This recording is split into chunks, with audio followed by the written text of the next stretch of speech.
Good afternoon and a very warm welcome to our second session of Innovate Talks. And the topic for the same is Building Consumer Confidence in Gems and Jewelry. And to give its expertise on this topic, we have Mr. Sriram Natarajan, Managing Director of GIA India.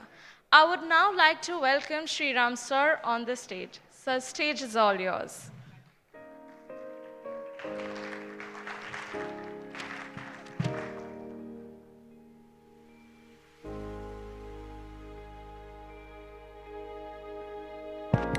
Good afternoon. Good afternoon. How's everyone doing? Thank you. Folks, we are here today to have a discussion. So, we have three of our leaders from GIA who are going to conduct a Q&A session in a few minutes, primarily to introduce GIA's jewelry service as well as our education offerings. So my role here, as I stand in front of you, is to provide a bit of a prelude as to the conversation that's going to happen.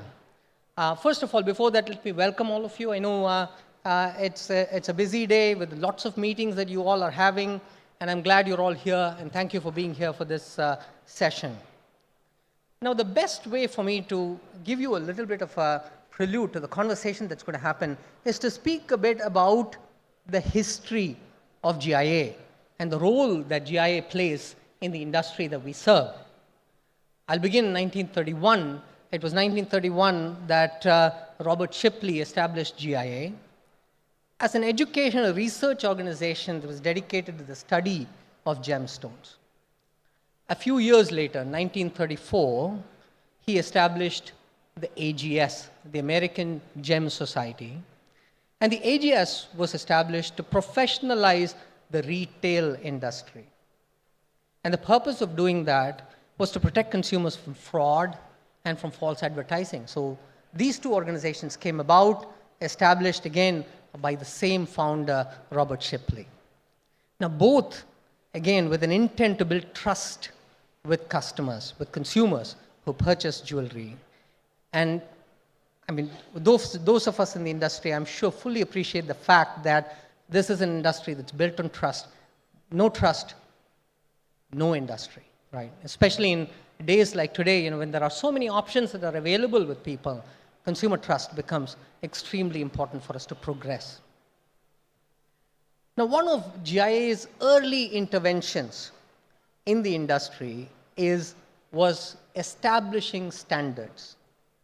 I'm sure you all know the diamond grading, the international diamond grading system was established by GIA in the year 1953. Prior to that, interestingly so, in the early 40s, GIA established the D to Z color scale for diamonds. And when GIA established the scale, one of the primary purposes was the confusion that was there in the market. And I'm sure you all know, prior to the GIA standards, color was described in so many different ways: A, AA, AAAs, pluses, minuses, right, in so many different ways, and also some descriptive terms that were used to describe color.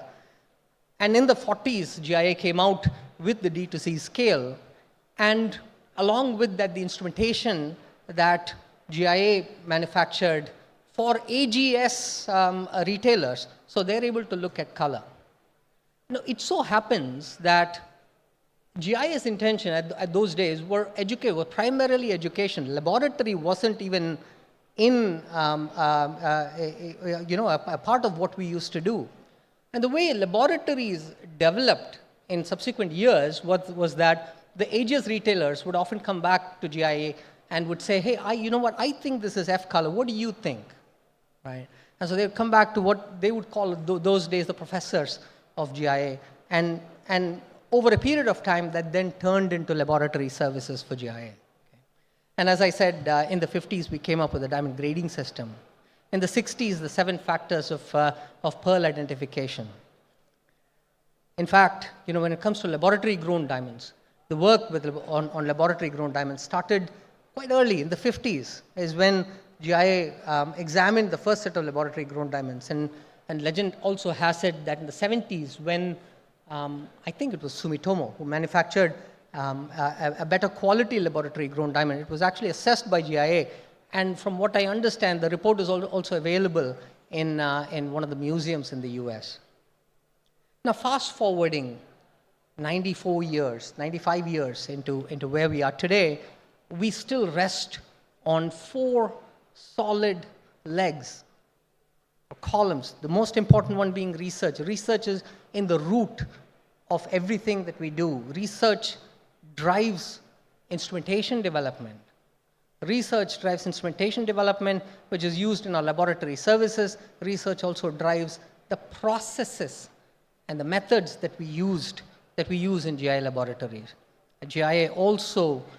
Research also drives content and curriculum that we use in our education. And the most important things that I would say is then, as well as now, we remain grounded to our mission of consumer protection. And one of the ways that we do this is by reaching consumers with our services, reaching consumers through education that we provide to consumers. And so this is the conversation that we're going to hear. We're going to hear from a few of our senior leaders, Forum Javeri, who leads our new services team, along with Arjun, who leads education, and Jayant, who leads our market development team, are going to have a conversation on this subject. So with that, I'll turn it over to them. Thank you very much.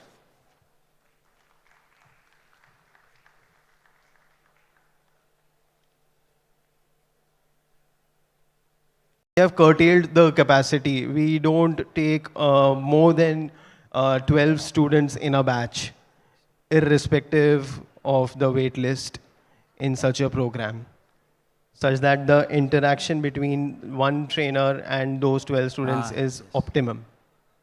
Okay. Thank you. Pleasure. Thanks. We'll catch up. Are there any questions? So I guess we are good to conclude this session here. Thank you so much, all of you, and we'll see you at the booth, GIA booth. Thank you so much. Thank you, Forum. Thank you, Arjun.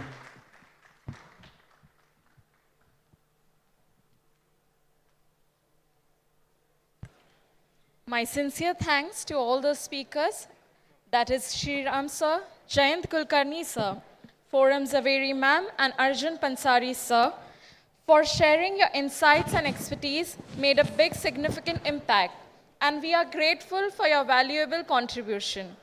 I would request everyone to please join me in thanking them with a big round of applause. Once again, thank you so much, everybody.